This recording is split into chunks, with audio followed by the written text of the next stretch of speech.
Let's roll. Let's get this thing going one way or another.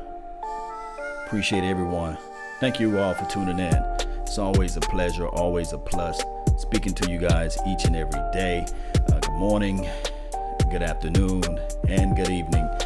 Thank you guys for subscribing to the channel, being part of the network. It's always a pleasure, always a plus. Don't forget to subscribe to the other platforms like the Big Game James page, Silver and Blue Nation, D Dallas Prospect, Every Legend Was Once a Prospect, as well as Okoye Media.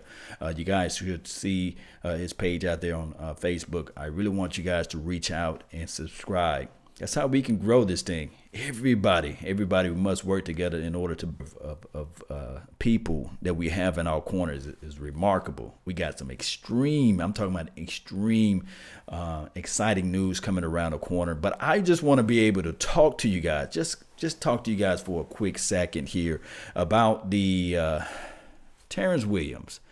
On one hand, you look at it and you say Terrance Williams is designed and built for Tony Romo. Just to be honest to you all, I don't think that he's really a Dak Prescott type of receiver. Although Terrance Williams can run routes, and we saw the one game in Kansas City.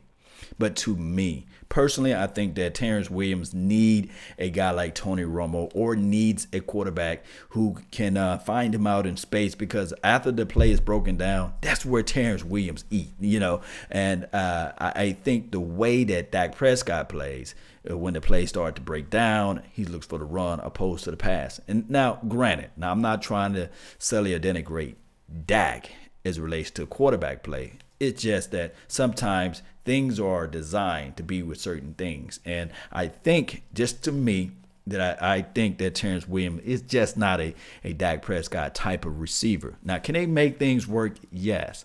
But this is the gripe that I have with the NFL. I want to bring everything to this point. I hate the fact that the NFL can be so blind at times. The policy and the rule of conduct can be so convoluted that you really don't know. A possible 2 to 4 game suspension. Can we just have something just set in stone that when you have these type of transgressions, when you have these off the field issues, can it just be something that's like, okay, this is a 2-game suspension. There's no room for up and down or what have you, whether it be 3 or 4 or 5 or 6 games. Let's just get this straight, NFL. It's not that hard to do. If the shoe fits, if the punishment is this and the shoe fit the crime, then let that be. Don't have 1 week is 2 games and next week is 3 games or 4 games. Or just for instance, the Jameis Winston, you know, I guess he was charged for groping a lady. You know, is that quote unquote goes under sexual harassment or domestic violence, what have you, physically touching a woman, and all of a sudden they say, okay, instead of 6 games, we'll give him 3. Come on, NFL. We have to draw that in. And I hope and I pray and I wish that the collective bargain agreement, when the next time that all of the NFL players sit down, that they can have a positive mind with this thing and have something to help the players out and also help these suspensions out, because it's to me, it's kind of crazy. You know, let me know if I'm wrong. You know, is it 2 games? Is it 3 games? Is it 4 games? Old folks, and I'm going to go give you guys this. Old folks used to say either she's pregnant or she's not. There's no in between. You know, it's not that she's a little bit pregnant when you're talking about having relations with a lady and all this thing. You guys know what I'm talking about, right?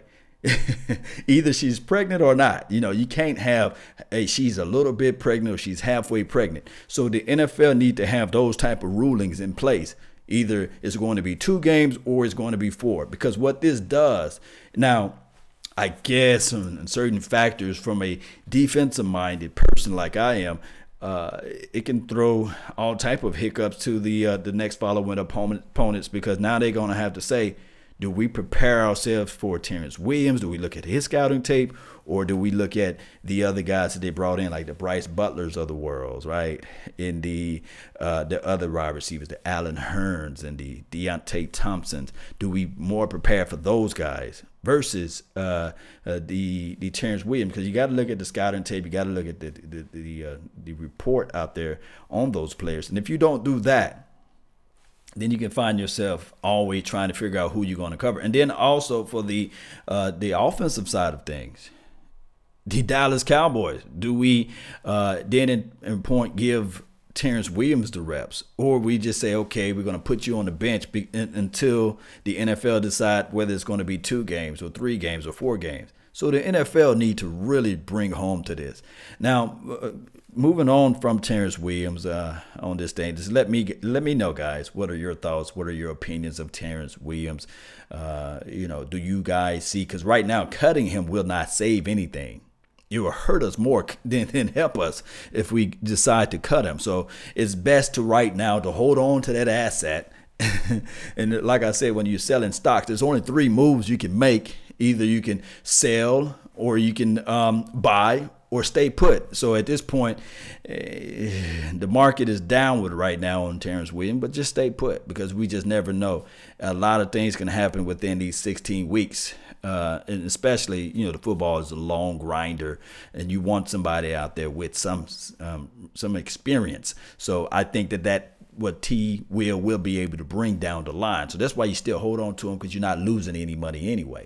Now, is he like an extreme good receiver? No, but he's decent in so many factors, and I wished him nothing but the best, right? So moving forward, looking at the Seattle Seahawks, we know that they're back against the wall. We know that their offensive power, I think their strong suit is running the ball. And if you can make the Seattle Seahawks one-dimensional, and I think that our defense can, and shout out to Chris Richard. I saw a report out there that he called most of the defense week 1 and then all of the defense week 2. So it looks like Chris Richard is having a strong hold to this team. And we know for sure he got all of the ins and outs of the Seattle Seahawks. He knows the cons and pros of Wilson, and I think that that's going to benefit us. Now, can we march in there and say, okay, we win this game, we don't have to play it, we get the W? No, their backs against the wall. They're going to be swinging with any strength that they have left in their blows. So they're going to try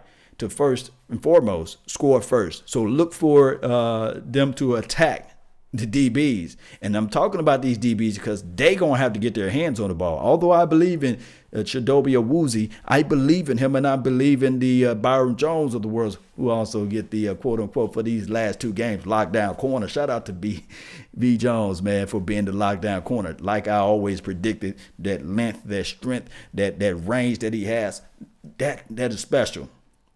But neither here nor there. Shout out to Okoye Media again. Guys, don't forget to subscribe to that page, Big Game James page, Silver and Blue Nation all day, even twice on Sunday.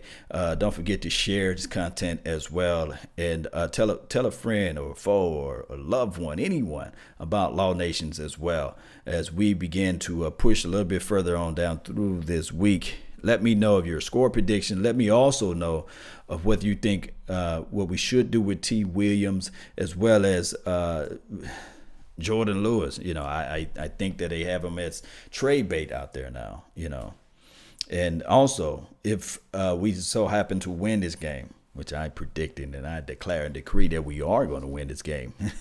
But if we so happen to win this game, right? If we do, should we go out then and insert the entertainment of selecting Earl Thomas again and bring up the fact that they are now 0-3 and this sort of thing? And if that so happened to happen, who are we going to release in order to have Earl Thomas on his team? I really want to know that too as well. So I want to know your thoughts and opinions. I just want to give a quick shout out to those who've been following the channel, and especially those on the Facebook panel. Shout out to Mike James, Tyson Patrick Sr. That's what I'm talking about, the first. Who is this over here? G. Gracia, thank you for tuning in. Also, Sanchez, thank you also for tuning in on the mighty Facebook panel. And also, Kerry Teagle and Jamal Anderson and Jay Riss. I know you guys watch this thing on Ricochet, so I really appreciate all you all. And on the Facebook panel, we've got Who Mac. Thank you for tuning in. And also, No Dak Ninja. second place. Who Mac was first place. And also as well as Dallas Lee. Thank you for tuning in as well. Everybody that's communicating to me on all these platforms. It's always a pleasure, always a pleasure. Before you guys allow me to speak and give you guys my thoughts, my opinions, don't forget to always comment. I read everyone's comment, even though I don't reply to most of them, but I read you guys' comments. And if you're on my podcast, don't forget to leave a review. Leave your thoughts on that too as well, whether it's good, bad, or ugly. However, you know, I got thick skin. I'm not gonna fold up like a weak tent. So let me know how you guys feel, so I can gauge that information and have better products out there for you guys as far as producing and putting out this information. That's all the time I have for right now, this early morning. Don't forget to grab your coffee. I always say the best part of waking up is Folgers in your cup. 100% Colombian. That's the blend that I'm drinking right now, and also from the Keurig machine. So let me know of any other flavors of coffee that you guys like, so that I can, you know, try that thing out, because I always love to have coffee this early in the morning. You guys know how this thing go, one way or another. I really appreciate everyone for tuning in. Don't forget to hit that like button and subscribe and join the notification squad so you can be part of the gang all day. And remember, you all are listening to nothing but the bass. Salute. Let's jam on out. We're out. Yes. Appreciate you, man. I really see all you guys up in here in this thing. It's always a pleasure. Let's go. Let's rock. Let's roll. Yeah. Be productive this morning. Let's get this thing. Let's go chase that 6 rings, man. You know how it go. Yeah. Let that beat drop in this early in the morning. See that Cowboys all day. Yeah.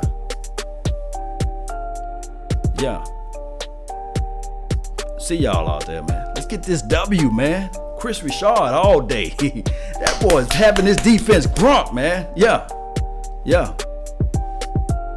Subscribe to those channels out there, man. I see y'all. Yeah. Let's roll.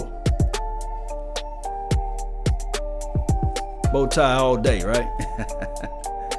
Yeah. Salute. Don't forget to put down where y'all from.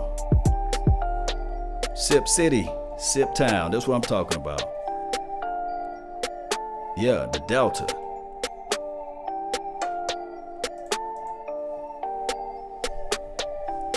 Let's jam on out, baby. Peace. And remember, you're listening to nothing but the bass.